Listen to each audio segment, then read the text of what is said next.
کہنا تو میں نے ہے ہی، کیونکہ سامنے عمر فاروق ہیں، لہذا فرمایا کہہ دیتی ہوں میں نے دیا خزانے کو۔ حضرت عمر نے جمع کرا لیا۔ میں یہ کیا بات ہوئی، میرے گھر والے جو مرضی کریں، ان کا معیار زندگی جس طرح کا مرضی ہو۔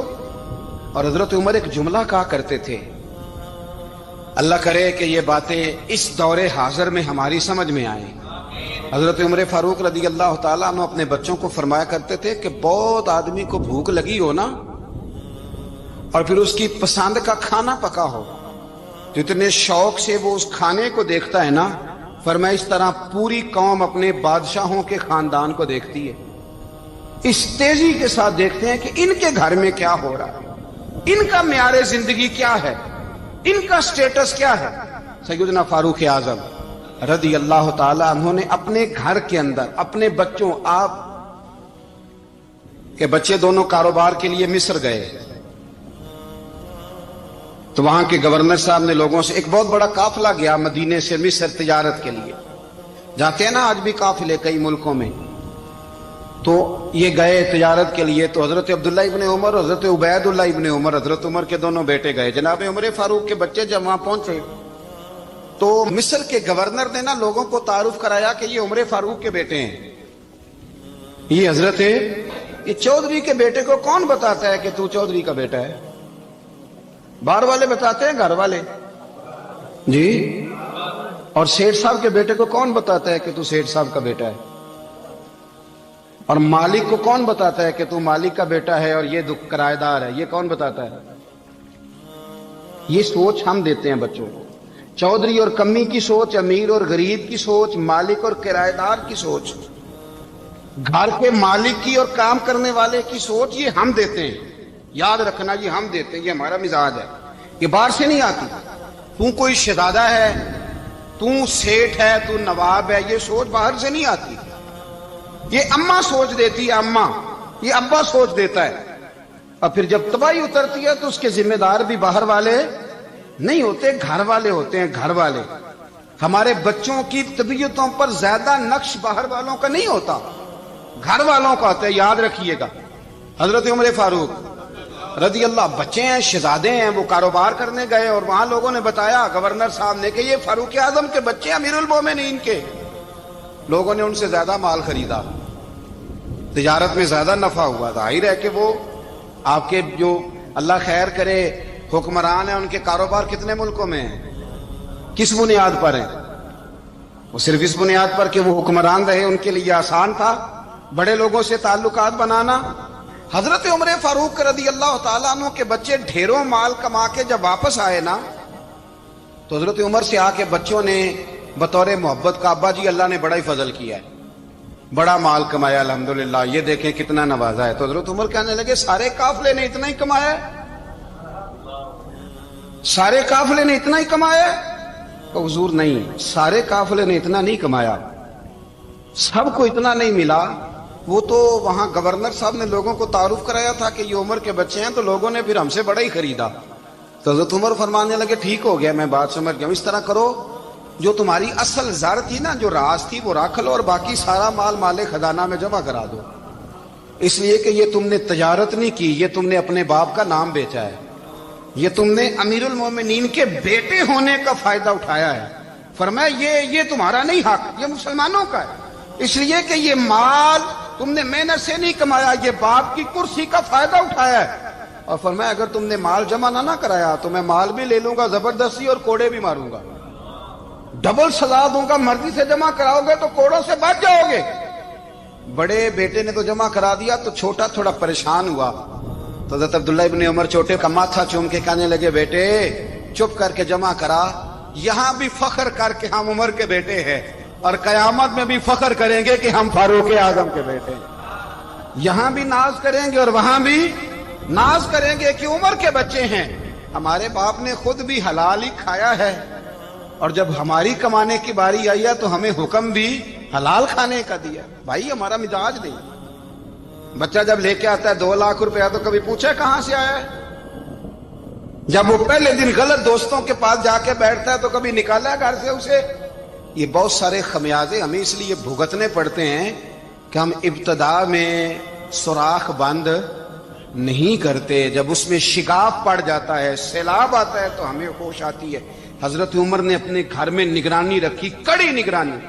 زیادہ نماز گھر میں پڑھتے تھے حضرت عمر، نفلی نمازیں زیادہ کیوں بلا؟ بھائی یاد رکھیں کہ آپ نے اگر سجدہ کرنا ہے تو بچہ لیٹ جائے گا، وہ اسے پتا کوئی نہیں سجدہ کیا ہے۔ لیکن جب گھر میں کبھی قرآن ابا جی کھول لیں نا، جب ابا جی کا موڈ بن جائے نا لیکچر دینے کا، وہ گھر میں شروع ہو جاتے ہیں، کہتے ہیں آپ لوگ نماز نہیں پڑھتے اس لیے میرے کاروبار میں برکت کوئی نہیں، تم سویرے قرآن پاک نہیں کھولتے تو میں تباہ ہو گیا۔ تو میاں آپ نے کب گھر میں قرآن پاک کھولا تھا؟ آپ نے کب نماز پڑھی؟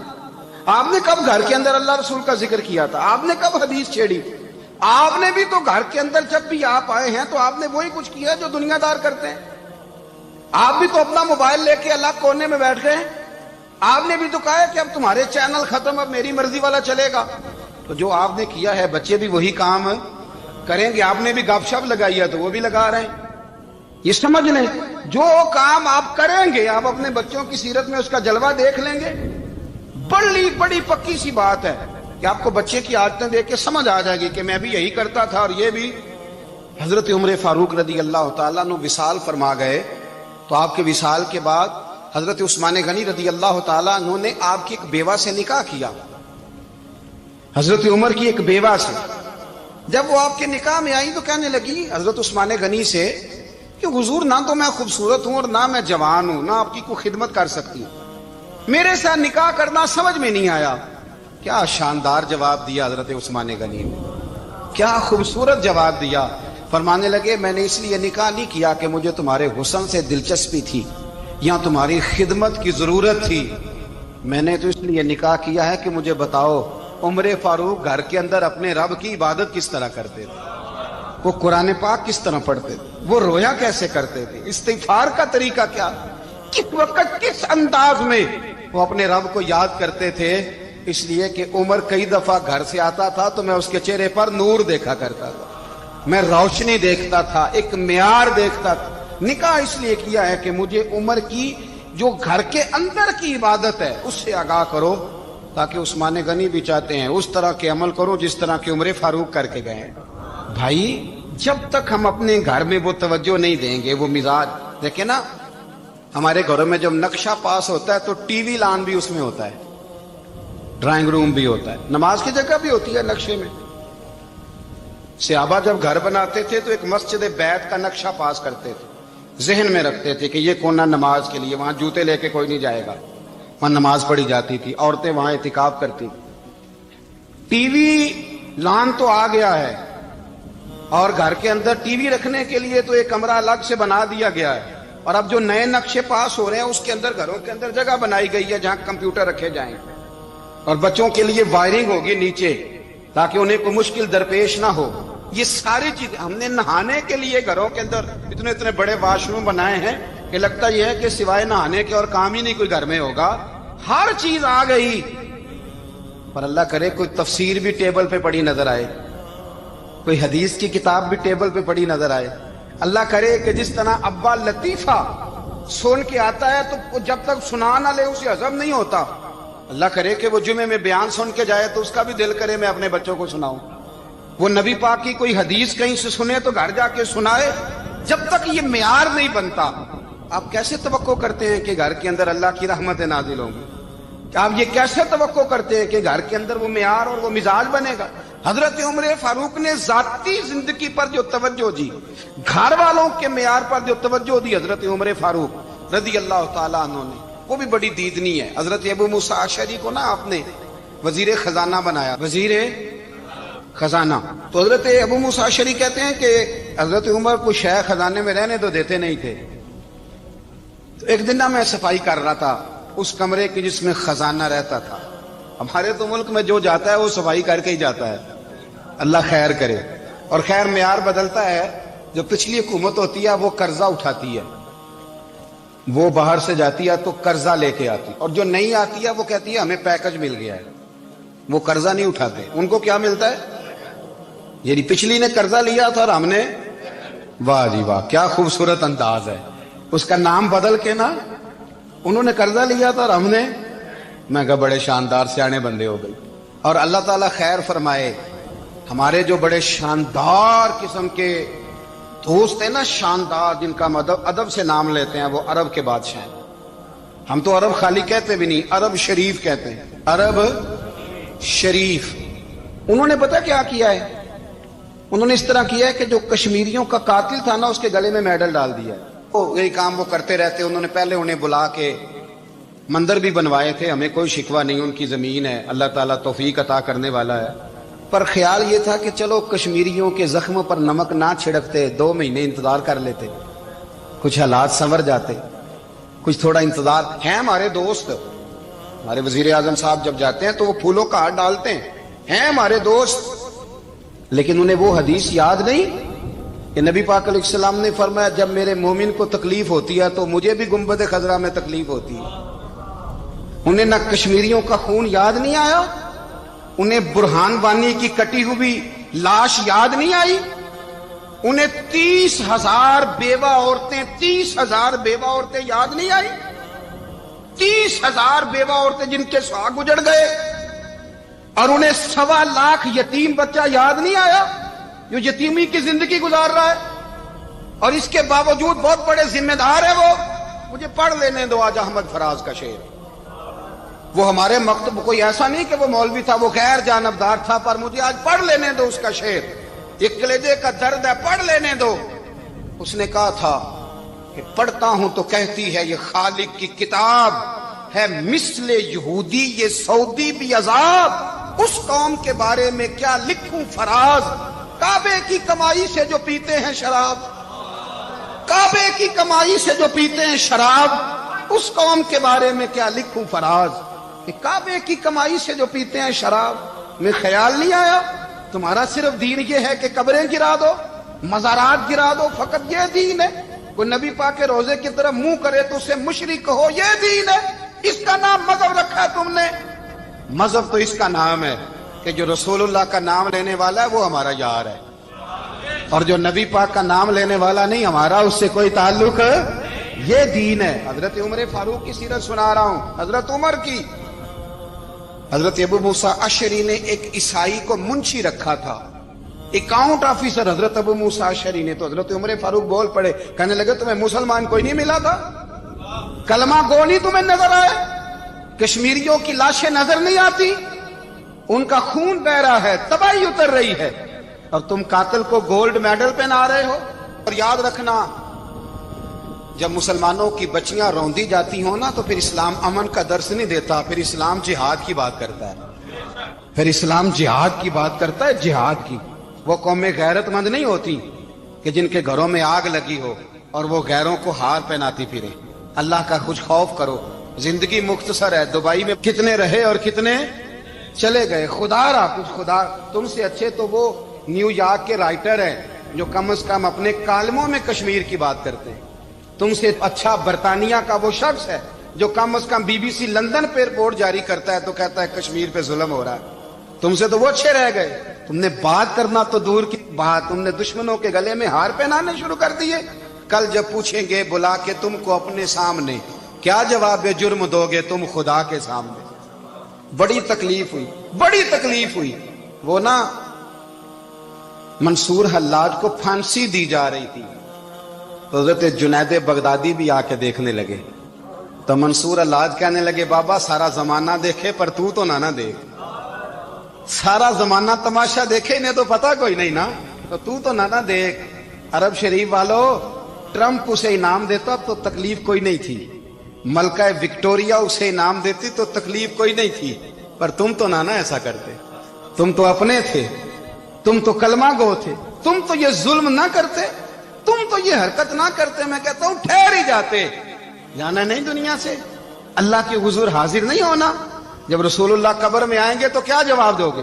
خدا را، حضور نے فرمایا تھا گناہ روک نہیں سکتے تو دل میں ہی برا جان لو، ذالک اضعف الایمان، یہ کمزور ایمان ہے، کم از کم اتنی حد تک تو آ جاؤ، دشمن سے گلے تو نہ ملو۔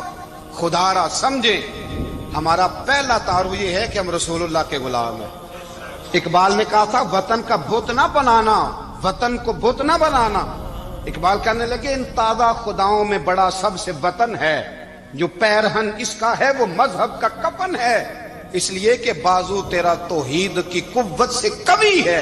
اسلام تیرا دیس ہے، اسلام تیرا دیس ہے، کیونکہ تو مصطفی ہے، تو نبی پاک والا ہے، مصطفیٰ والا۔ اسلام تیرا دیس ہے، تو مصطفی ہے۔ امریکہ میں جو مسلمان رہتا ہے ہمارا بھائی ہے، اور پاکستان میں جو مرزائی رہتا ہے اس سے ہمارا کوئی تعلق نہیں ہے۔ حضرت عثمان غنی نے اپنے چچا کے بیٹے سے کہا تھا کہ تو کلمہ نہیں پڑھتا تو تیرا میرا رشتہ کوئی نہیں۔ بلال حبش سے آیا ہے پر میرے نبی کا غلام ہے تو سگے بھائیوں سے بھی آگے ہے۔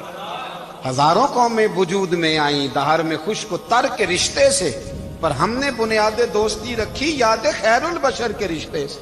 اپنی ملت پر قیاس اقوام مغرب سے نہ کر، خاص ہے ترکیب میں قوم رسول ہاشم۔ کچھ خیال کرے، پہلا تعارف دین ہے، اگر دین نہیں تو پھر کسی وطن کی کوئی ضرورت۔ اس لیے کہ پاکستان کا تصور اقبال نے پیش کیا نا، تو اقبال کہنے لگے ان تازہ خداؤں میں بڑا سب سے وطن ہے جس کو تم بت بنا کے پوجتے ہو۔ ہمارا وطن تو ہمیں جان سے زیادہ پیارا ہے، پر پہلے پاکستان نہیں، پہلے اسلام، پہلے اسلام تیرا دیس ہے، تو مصطفی ہے۔ تو آمدہ برسر مطلب حضرت عمر فاروق رضی اللہ تعالی عنہ۔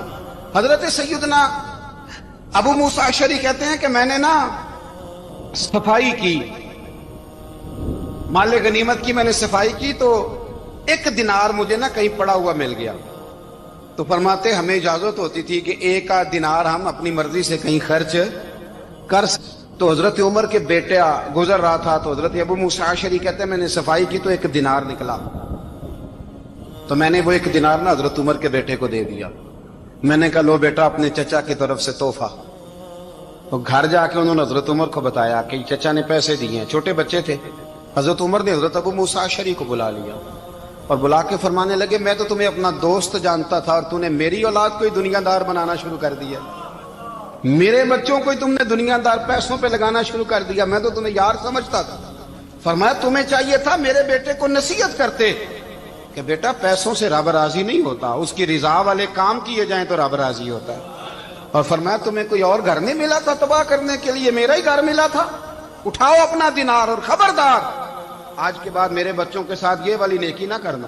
اور ہمارا کیا سٹیٹس ہے، دوستی ہے یہ اس سے جو تحفے زیادہ دے، جو بچوں کو خراب کرنے میں مدد زیادہ کرے اس کے ساتھ گرانا۔ حضرت عمر نے گھر پہ اور سب سے بڑھ کر اپنی ذات پہ توجہ کی۔ حضرت ابو مالک رضی اللہ تعالیٰ عنہ کہتے ہیں میں عمر کے پیچھے پیچھے ایک باغ میں گیا، اکثر اس باغ میں جایا کرتے تھے، اور عمر جا کے نا تو درخت کے نیچے بیٹھ گئے اور فرمانے لگے او امیر المومنین اللہ سے ڈر جا، ورنہ جس رب نے حکومت دی ہے وہ عذاب بھی بڑا دے گا، ڈر جا رب سے۔ کبھی ساری زندگی حضرت عمر نے اپنا کوئی تعارف نہیں کرایا، کبھی نہیں۔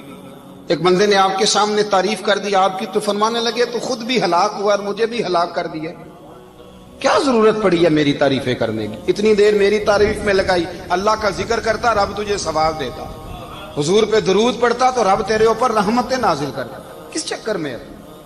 آج جتنا اچھی کوئی خوشامد کرے اتنی اچھی وزارت ملتی ہے، جتنی اچھی اس کو جو ہے وہ چاپلوسی کرنی آیا درجہ بھی اسے اتنا ہی اچھا ملتا ہے۔ حضرت عمر فاروق رضی اللہ تعالیٰ عنہ آپ کے بیٹے کہتے ہیں، صاحب فتوح الشام نے لکھا ہے، آپ کے صاحبزادے کہتے ہیں میں نکلا تو میرے ابا جی نا اپنی پشت پر مشکیزہ رکھ کے کنویں سے پانی بھر کے آ رہے، میں دوڑ کے آگے گیا، میں نے کہا ابا جی مجھے دے دے۔ فرمانے لگے بیٹا تیرا کیا خیال ہے، کوئی اور نہیں تھا مشکیزہ بھر کے لانے کے لیے، تیرا کیا خیال ہے؟ کہا ابا جی بڑے لوگ تھے پر آپ کیوں اٹھا رہے ہیں؟ فرمانے لگے نفس نا ذرا میرا بڑا ہو گیا تھا، اسے ذرا ذلیل کر رہا ہوں، ذرا اپنا محاسبہ کر رہا ہوں، یہ مجھے کہہ رہا تھا تو بڑی چیز ہے، تو میں نا ابھی مشکیزہ گھر رکھ کے آؤں گا، پھر تیری ماں نے مجھے کہا ہے کہ گھر میں لکڑیاں کوئی نہیں جلانے کے لیے، پھر میں جنگل سے لکڑیاں کاٹ کے لاؤں گا۔ اب میں امیر المومنین بن کے نا تو میرا نفس تھوڑا بڑا ہو گیا۔ اب یقین کریں ہمارا ہاضمہ خراب ہو جاتا ہے جب تک ہمارا تعارف صحیح نہ ہو، ہمارا تعارف ٹھیک نہ ہو، میں یہ ہوتا ہوں میں وہ ہوتا ہوں، چھوڑ مٹی دیں تے مٹی رہنا ہی، مٹی دیں تے مٹی دیں تے مٹی رہنا ہی، ایویں کادی بلے بلے اج مٹی دے اتے بندیا تے کل مٹی دے تھلے، مٹی دیں تے